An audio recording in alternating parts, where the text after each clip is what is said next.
Hey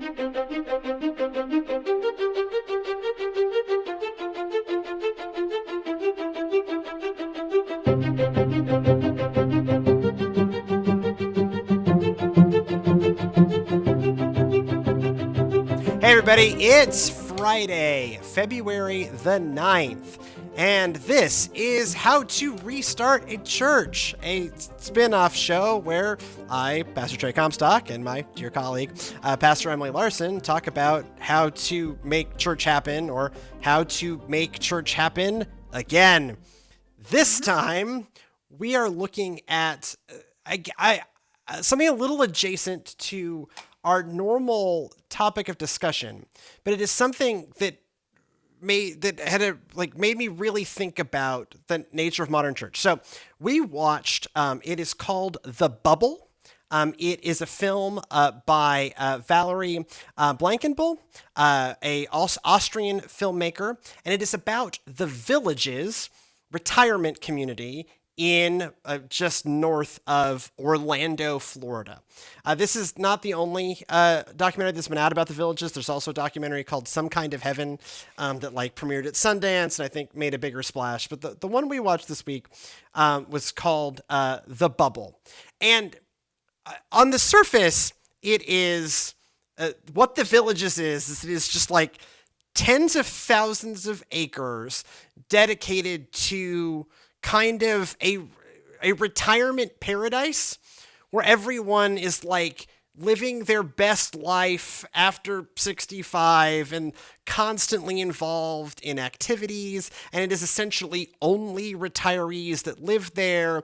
And so they find just the new joy in life by moving to warmer weather, moving to a place where everyone can drive around in a golf cart, and where whatever kind of activity that you would want to get involved in, you do. And so they're all just having the filmmaker compares the experience of living in the Villages it's like being on a college campus in your 20s, but you're doing it in your 60s, 70s, and 80s. Right. There was a lot of golf, a lot of margaritas, a lot of, just extracurricular things specifically for that age demographic. It was belly really dancing, right. Acrobatic swimming, yes, golf, an NRA gun club. Right. A lot of very interesting hobbies. It's what if you had nothing but disposable income left because you were retired, and you got to do whatever you wanted to do, and this is the community that they have formed. And you basically live for, one of the ladies is I'm just so, it's just being here adds 10 years to your life because you get to, for their version of it, you get to live your best life. And right. Some of the reaction, this is not the first, I've watched both Some Kind of Heaven and this, and I'll admit that part of what pulled me in is just as a millennial in his, we're going to go with mid to late 30s, Trey, my late 30s. I know, I'm doing a bit. Mm-hmm. A lot of it's super cringy, right? It's super just it is okay boomer the settlement. Quite literally, it is okay boomer the settlement. It is it is the if we want to get some Platonism involved, right? Then in Platonism, always out there's the ideal form of something, right? That you might have a chair and it interacts with chairness, but it itself is not chairness. It is merely a subset of chairness. This is the Platonic ideal. This is boomerness. All other boomerness interacts with this, but this itself is the Platonic ideal of boomerness. It's boomertopia. It is very much absolutely. Boomertopia. Mm-hmm. It is boom. They have set out and deliberately built really retire-utopia. Not everyone in this. The documentary maker Valerie Blankenbyl throws around the term boomer. A lot of these people don't actually qualify as boomers. They're the generation before boomer, but it's boomers and older. It is retire-utopia. It is, Yes. and so, yeah, again, But like, even that language doesn't exist there because they're right. not older, they're not they don't use the language of senior or older. They bring this up in that documentary because they're that is the normal, right? They're Yeah, so not there, old. so yeah, the what Valerie Blankenbyl talks about is that is filmmakers, like, they didn't even know how to talk to them, and it turns out that what they wanted to be called were adults, and so that meant the filmmakers who were like, "You're in my age," were the Right. kids. That Right. is, um, and and so, like, it is, again, some kind of heaven actually takes an even kind of more like, go to the zoo and watch the animals approach to it, of, because there's this, in some kind of heaven there is this truly terrifying scene where everyone in the room has the same name. They're all named Ellen. I think it's Ellen. I don't remember, but some very, very common name from that era, and they all go, "Ellen is our name," and it's just like you want to scream, Whoa. right?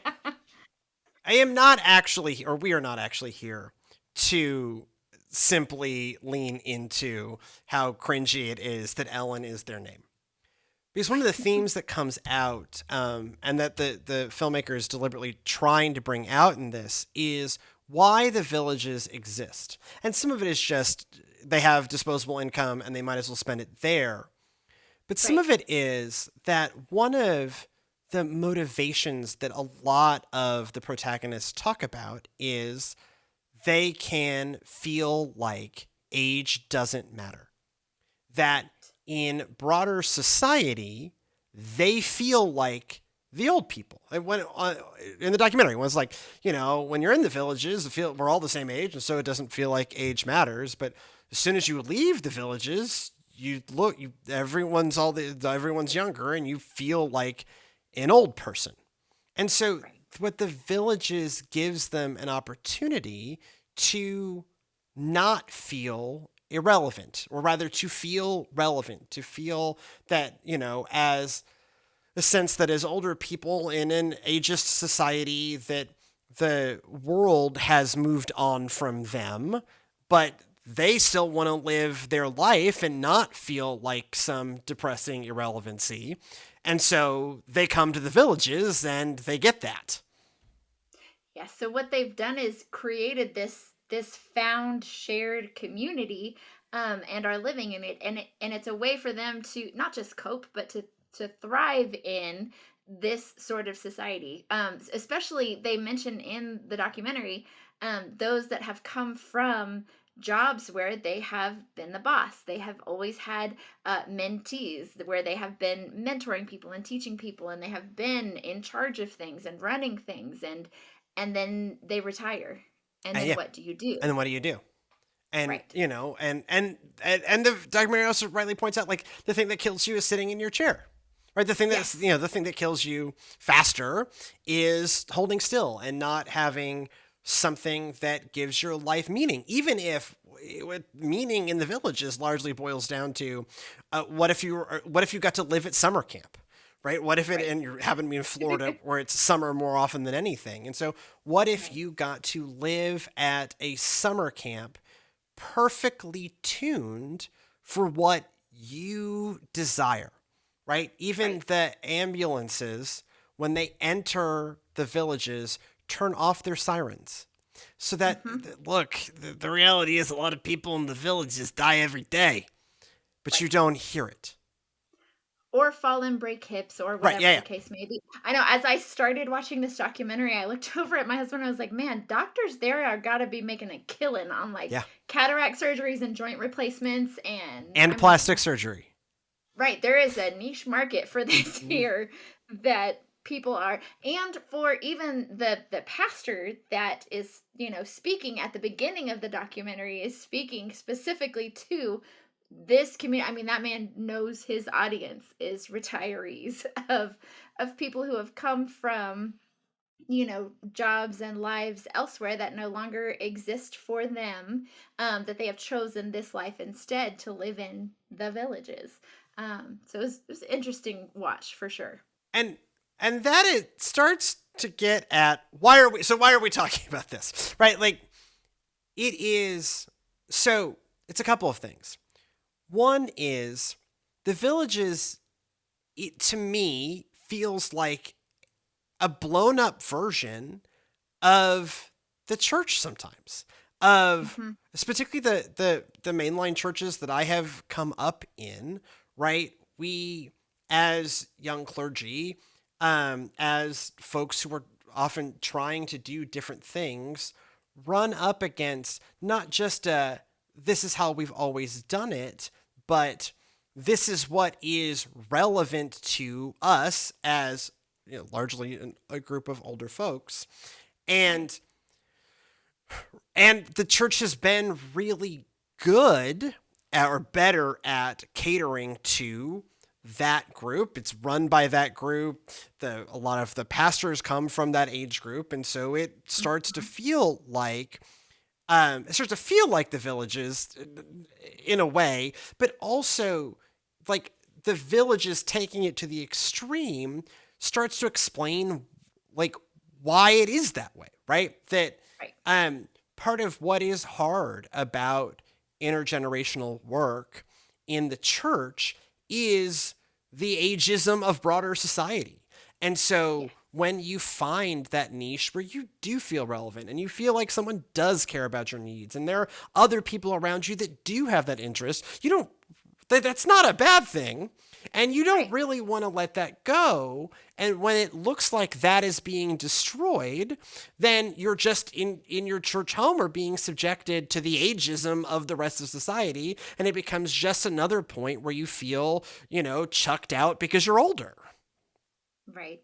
Well, and this is it. It really does feel like that is what churches are becoming or have become. You have probably seen a church, know of a church, have been a part of a church, or visited a church that was largely, 40 boomer generation or older in a room, um, running things as they always have or doing things like they always have, very resistant to change because for that group, for that microcosm of people, that is what the church needs to be or needed to be Well, back in the day. and frankly, should be in a Right. real way, right? Like what this thing about the Villages does, it just gives you the like takes it to the nth degree. Obviously, we're not, you Right. know, although if you want to be like the Gemstones, you eventually do need to start thinking about opening up, if not a retirement community, then at least vacation homes. But that's a Right. whole different. Exactly. I'm not going to make you watch that season. One season was enough. Um, but in taking it to the nth degree, it draws out the motivation that the developers understand.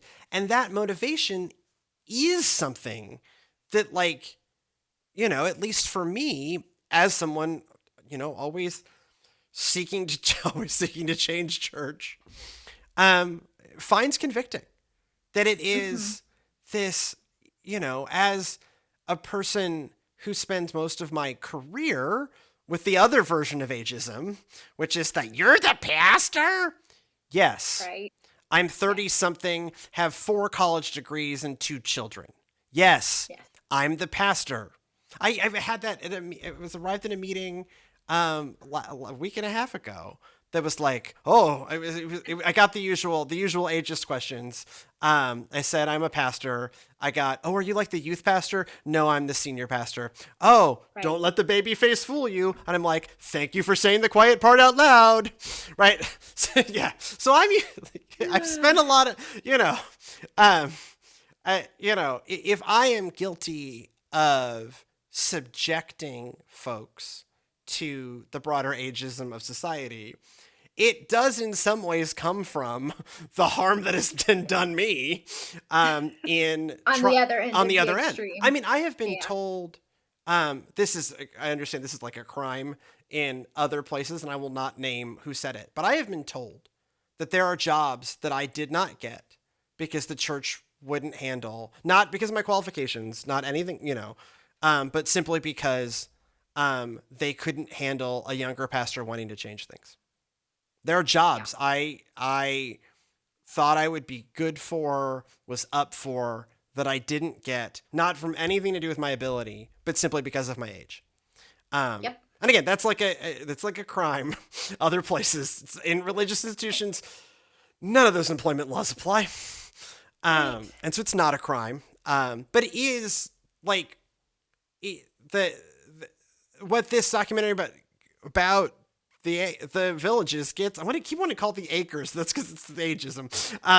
About the villages Yeah. is the like pulls in how the innate ageism of society, but also the way it cuts two ways in the church. Yes, and going back to our show earlier in the week where we talked about Paul was being, deliberately all things for all people. Obviously this is a people that we should be for, and that the church has largely catered to, I would say, over the past, several decades at least. Um, as because so many times on this show we talk about, again, the other extreme about including younger generations or including whatever part of society, pick your poison, that is being excluded. But looking at a very different viewpoint, kind of flipping the script and looking at, are we for these people and for these people, and how do we get the overlap, right? It's how do we do the intergenerational ministry part of our job, which is difficult for everybody. Well, and also it's difficult because, and again, as full on display, how different the lived experience of those generations are, and Yes. so that it this draw why it was interesting. So when the filmmaker was being interviewed, she's like, "Hey, how did your parents react to it?" And she was like, "It was very emotional for them." And when the participants watch it, and when older people watch it, it's very emotional for them because it's very real for them. And I'm like, "This is the cringiest stuff I've ever seen," and that only draws out the difference, Right. right? That, and I, as a millennial trying to make my way in a mainline denomination, I think I am particularly sensitive to just be like, oh, come on, because it's been, again, just so much of my life has been like trying to fail to navigate, or give up on navigating that. I mean, I had the never-ending internal debate over like my having of a tattoo or my having of a dumb haircut. And at some point I made the bold decision to no longer care, but I probably would have gotten a tattoo earlier or a even dumber haircut sooner, if I didn't have in the back of my head, oh, I guess I need to be socially acceptable to a Right. generation that has wildly different norms than I do. Right. And but it's to multiple generations though. Yeah. That's the gap that Yeah. you have to split as clergy, is you do have to figure out how to live within society with our, retirees and older, and with our, and still be relevant to, kids today. to to say that, Well, and you know, so maybe maybe what I maybe what I see in all this, or maybe what we should take all of this is, how do we make community so good that you don't feel like you need to go off into your corner all of the time, right? right. Like one of the kind of implied critiques, and the questions that get asked is to these folks at the villages, like, "Hey, do you miss your family?" And a lot of them are like, "No." Not Right. really. And like, that's I hope not what my parents actually think. 'Cause, I see them a couple of times a week, and actually, one of the reasons I moved back to Houston was to spend more time with them. So, I hope that was a good idea. Um, I suspect it was. I know my parents. That's not the point. But we have this tendency, right? I in the piece, the essay that opened our first episode, the scripture episode, the goodness of God episode of this week, I talk about this like church that I found that like felt like a church home. And the truth is what I just found is my own version of the Villages, Right. right? Like, why does Eastside UMC? It's a great church. If you happen to be in Atlanta and listening to the show, check it out. It's amazing. But it's because I finally had a religious community tailor made for people in their 20s and 30s. And I was, whatever I was, 24, 23, 24 years old. and looking for a church home. And, the pastor was only, Tim Lloyd was the pastor then, was a couple years older than me. I'm the same age as his younger brother, who, by the way, was the pianist. And on the worship team, everyone was, it was kind of built out of this core of Candler Seminary students. And so, and there were some people older than us, but they were like in their 30s. And we looked at them and like, God, they're so old and they've got it like together. And there's people who are my age now, right? Yep. And like, it was amazing. And this like profound religious experience, but it is still the religious version of of the Villages, right? Like, it's just like, right. It's just finding where you fit. It's just finding where I fit. And, Mm-hmm. and so maybe on some level that is part of the answer, but it feels like to me the cop-out answer that we just have, this never-ending churn of churches that, as the church, and I've heard this pitch made at me by people forever, right? That like, and this, when we did the article about, you're not going to change them, just start your own thing, right? Like, don't try to change it, Right. right? Like, Right, this always, right. it seems like the cop-out answer to say, well, we'll have the Villages for boomers and the Villages for millennials and the Xers. We're Right. just going to forget about them because you always forget about the Xers. Right. And then the digital church for the Gen Zs, and never the twain shall meet. Right. But they're all meeting Jesus, and that is unanswer, and certainly unanswer. I have been, end of the pool I have played in too, but that really feels like a cop out. That really doesn't feel like what we're meant to be. Right. If we're truly meant to be worshiping communities of every generation that looks more like what, the body of Christ should be, then it I feel like it should be intergenerational.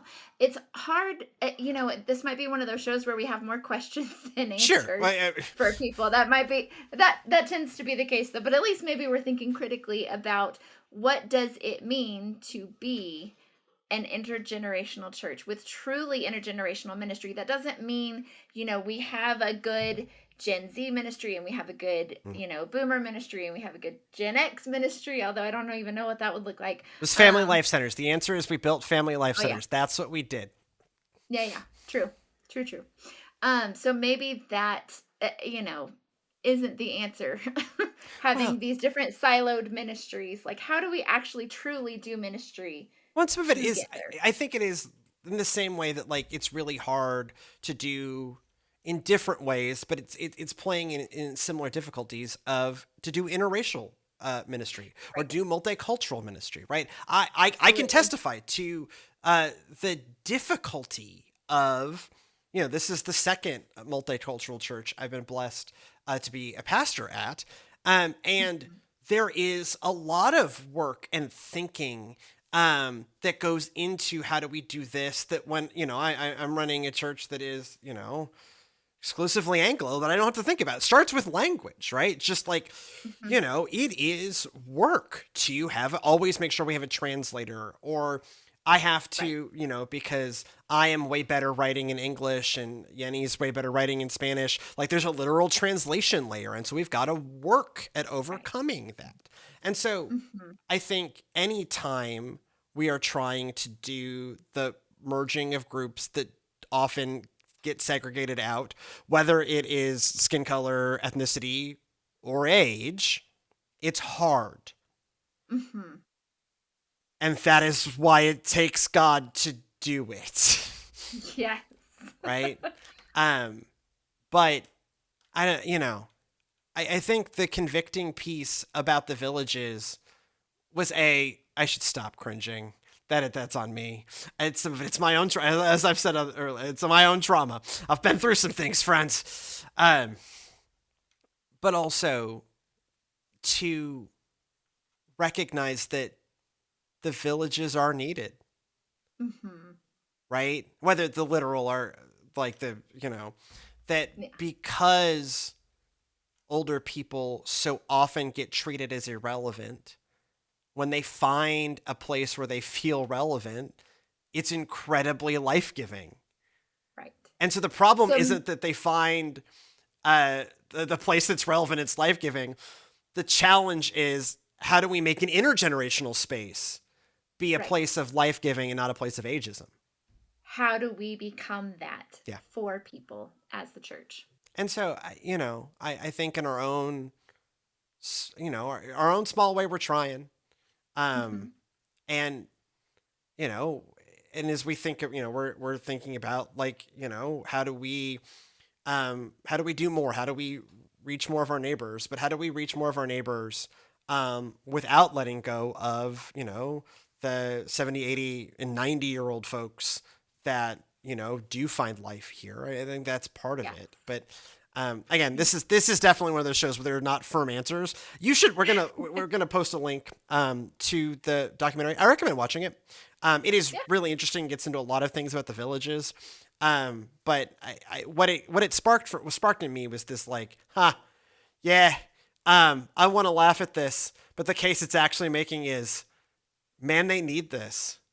Right. And how do we rebuild church without letting go of this, like, oh, right, I'm so used to you being ageist to me that I forget that in your broader lives, you get, like, I get it here, and I just happen to live in church. Like, my problem is I live in church, and so I live in that.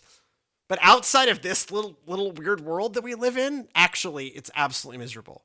Because they're watching a world think of them as irrelevant. Right. And when they find that space that gives them life, holy cow. What the filmmaker, I'll end with this, what the filmmaker kept saying is, I mean, we're critical, but the residents, the protagonists really wanted us to know that they're having a great time, that they love it, that they, and I think she does a great job of capturing that love. Of explaining that, yeah. They really do love it. And so the challenge then for us as church, to me, is to not let go that they really love it, but make this, do the hard work of, and I don't have answers. All I have are questions and conviction. Convicted is to do that harder work of make it intergenerational. Anyways, if you have stories of that happening well, and certainly they are out there, I have seen them. I've been a part of them. Occasionally, email us, thegoodnessofgodpod@gmail.com, thegoodnessofgodpod@gmail.com. If you want more of us, the best place really is youtube.com/servantsnow. That is where just about everything other than the worship music that we do goes. If you want the full worship services, you can go to facebook.com/servantsnow, as well as all the other stuff, the podcasts and videos, all that goes up there. If you want in worship in Spanish, facebook.com/Servicio de Cristo. Also, we have Instagram, we have TikTok @ServantsNow. Everything we do in here in the Media Lab is made possible by a generous grant, an Innovators Grant by the Texas Annual Conference of the United Methodist Church. If you want to support us, we could use your help. The best things you can do, like, comment, subscribe, and leave us 5-star reviews on Apple Podcast. All of that stuff actually helps. Also, go in peace to love and serve the Lord, and we'll see you next time.